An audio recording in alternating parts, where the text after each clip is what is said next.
بسم اللہ الرحمن الرحیم۔ السلام علیکم۔ صدقہ کرنا جہنم کی آگ سے بچنے کا ذریعہ ہے۔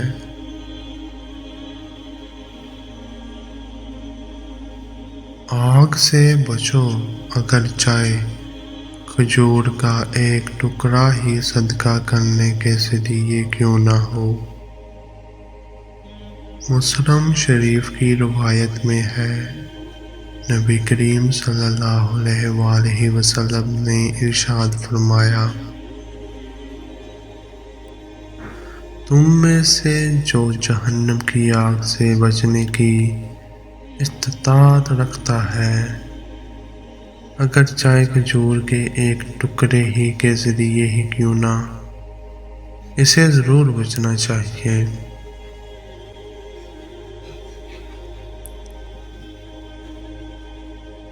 مسند احمد کی روایت میں ہے، تم میں سے ہر ایک کو اپنی ذات کو جہنم کی آگ سے بچانا چاہیے، اگر چاہے کھجور کے ایک ٹکڑے ہی کے ذریعے کیوں نہ ہو۔ طبرانی کی روایت میں ہے، اپنے اور جہنم کی آگ کے درمیان حجاب بنا لو، اگر چاہے کھجور کے ایک ٹکڑے کے ذریعے ہی کیوں نہ ہو۔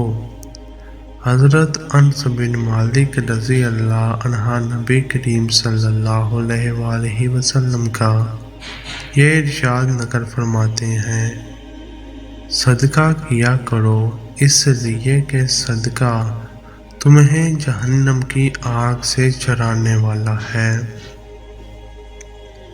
صدقہ دینے سے مال کم نہیں ہوتا۔ حضرت ابو ہریرہ رضی اللہ عنہ نبی کریم صلی اللہ علیہ وآلہ وسلم کا یہ ارشاد نقل فرماتے ہیں، صدقہ کرنا مال کو کم نہیں کرتا اور کسی خطا وار کے قصور کو معاف کر دینا معاف کرنے والے کی عزت ہی کو بڑھاتا ہے، اور جو شخص اللہ کی رضا کے خاطر تواضع اختیار کرتا ہے تو اللہ تعالیٰ اس کو رفعت اور بلندی عطا فرماتے ہیں۔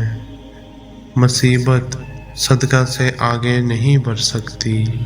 حضرت علی کرم اللہ وجہہ نبی کریم صلی اللہ علیہ وآلہ وسلم کا ارشاد نقل فرماتے ہیں، صدقہ کرنے میں جلدی کیا کرو، اس لیے کہ بلا صدقہ سے آگے نہیں بڑھ سکتی۔ آگے نہ بڑھ سکنے کا مطلب یہ ہے کہ اگر بلا و مصیبت آنے والی ہوتی ہیں تو وہ صدقہ کرنے کی وجہ سے پیچھے رہ جاتی ہیں اور صدقہ کرنے والے تک نہیں پہنچ سکتی۔ صدقہ کرنے والے کے لیے روزانہ فرشتے کی دعا۔ حضرت ابو ہریرہ رضی اللہ عنہ نبی کریم صلی اللہ علیہ وآلہ وسلم کا یہ ارشاد نقل فرماتے ہیں، روزانہ صبح کے وقت دو فرشتے آسمان سے اترتے ہیں، ایک دعا کرتا ہے، اے اللہ خرچ کرنے والوں کو بدر عطا کر، دوسرا دعا کرتا ہے، اے اللہ روک کر رکھنے والے کا مار برباد فرما۔ صدقہ غضب الہی اور سوء خاتمہ سے بچانے والا ہے۔ حضرت انس بن مالک رضی اللہ عنہ فرماتے ہیں کہ نبی کریم صلی اللہ علیہ وآلہ وسلم کا ارشاد ہے، بے شک صدقہ پروردگار کے غصہ کو بچا دیتا ہے اور بری موت سے بچاتا ہے۔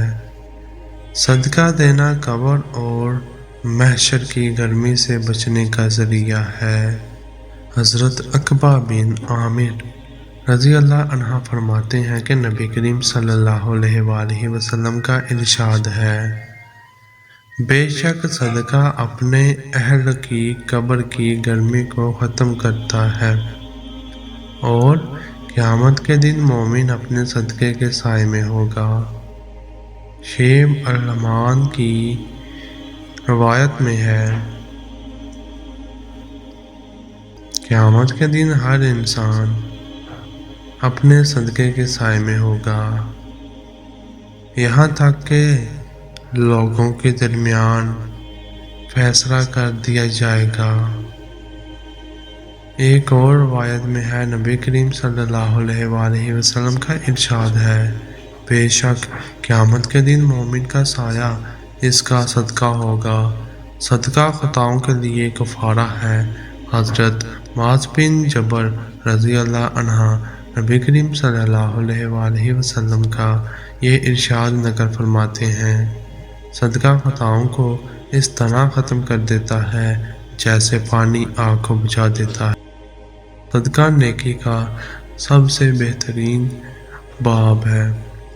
حضرت عبداللہ بن عباس رضی اللہ عنہ نبی کریم صلی اللہ علیہ وآلہ وسلم کا یہ ارشاد نقل فرماتے ہیں، نیکی کے ابواب میں سب سے بہتر باب صدقہ کرنا ہے۔ صدقہ محتاج سے پہلے اللہ تعالیٰ کے ہاتھ میں جاتا ہے۔ جب کوئی صدقہ کسی سائر کو دیا جاتا ہے تو محتاج کے ہاتھ میں جانے سے پہلے اللہ تعالیٰ کے ہاتھ میں جاتا ہے۔ حضرت عبداللہ بن عباس رضی اللہ عنہ نبی کریم صلی اللہ علیہ وآلہ وسلم کا یہ ارشاد نقل فرماتے ہیں، صدقہ کبھی مال کو کم نہیں کرتا، اور کوئی بندہ کبھی صدقہ دینے کے لیے اپنے ہاتھ کو بڑھاتا ہے تو وہ صدقہ سائر کے ہاتھ میں جانے سے پہلے اللہ تعالیٰ کے ہاتھ میں چلا جاتا ہے، اور کوئی بندہ مستغنی ہونے کے باوجود اپنے لیے سوال کا دروازہ نہیں کھولتا مگر اللہ تعالیٰ اس پر فقر کا دروازہ کھول دیتے ہیں۔